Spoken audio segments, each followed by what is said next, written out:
So for the last part of our first lesson, this is 2.4 day 1, the second video.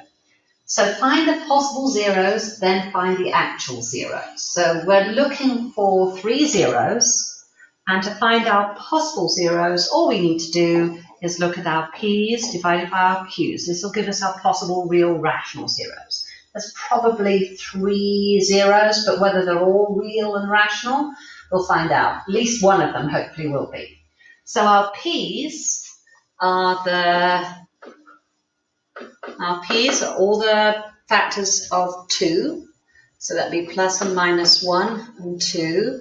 And our q's are our factors of our leading term. So our q's are simply plus or minus 1.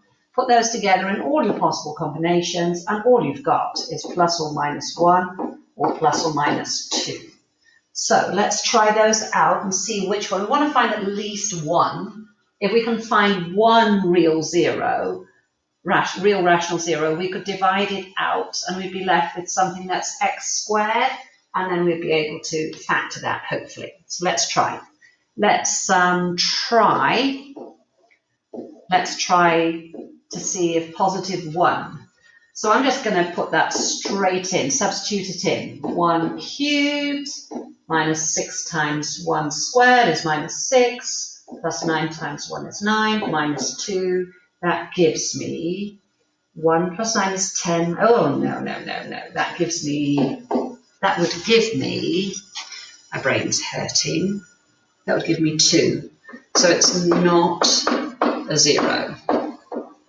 Let's try negative 1. Now, if you're uncomfortable doing it by substitution, I find that one easy by substitution, but let's use synthetic substitution.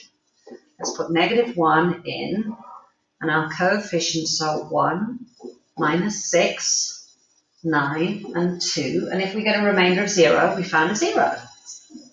1 times negative 1 is negative 1. Negative 6 and negative 1 gives me negative 7. That gives me positive 7. Oh dear, this isn't looking good, is it? No.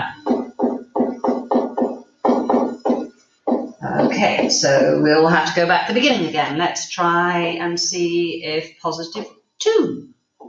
Let's do this by synthetic substitution again. I think it's quicker. 1, minus 6, 9, 2. Bring down the 1. 1 times 2 is 2. That gives me minus 4. Negative 4 times 2 gives me negative 8. 9 take away 8 leaves me with 1. Multiply that back. Oh, this looks so good. Have I made a mistake? Yes, I did make a mistake. Oh my goodness, thank goodness I made a mistake. Is that minus? It should have been minus 2. Oh dear. Otherwise this could have been going on all day. That should be negative there, and that should be negative there. Oh, right. So we have found 0. If you have to go through more than 3 of these, the examples we're going to give you on a quiz or a test in academic pre-cal, if you've had to try your first 3 zeros and you haven't found one, look for an error. You've probably gone wrong. So this remainder equals 0 tells me that x equals 2 is a 0. So it's telling me that x minus 2 is a factor. If I factored it out, I'd be left with this quotient. This is x squared minus 4x plus 1. So I can find the remaining zeros if something is a 0 of f of x. If it's a 0 of this quotient, it will also be a 0 of f of x. So can I factor that? Oh no, that will never factor, will it? X and x, only possibilities there of 1 and 1. I'm never going to end up with minus 4. This does not factor. That's not a good sign.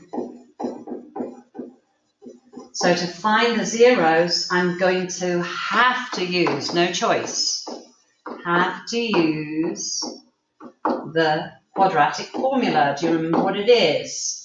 X equals negative b plus or minus the square root of b squared minus 4ac all over 2a. And in our example, our a is 1, our b is negative 4, and our c is plus 1. So x equals, so we've got A equals 1, B equals -4, C equals 1. -4. Negative 4 gives me +4, plus or minus the square root of b squared. -4 squared is 16. And I'm subtracting 4 times A, which is 1, times C, which is also 1. So I'm just subtracting 4 there. All over 2 times A, and A is 1, so 2 times 1 is just 2. So this simplifies to x equals, well, I can do 4 over 2 plus or minus the square root of 12 divided by 2. Will that simplify? Yes, it will. Think about the square root of 12. The square root of 12 is the same as the square root of 4 multiplied by 3. So it's the same as the square root of 4 multiplied by the square root of 3. So it's 2 square root of 3. Okay?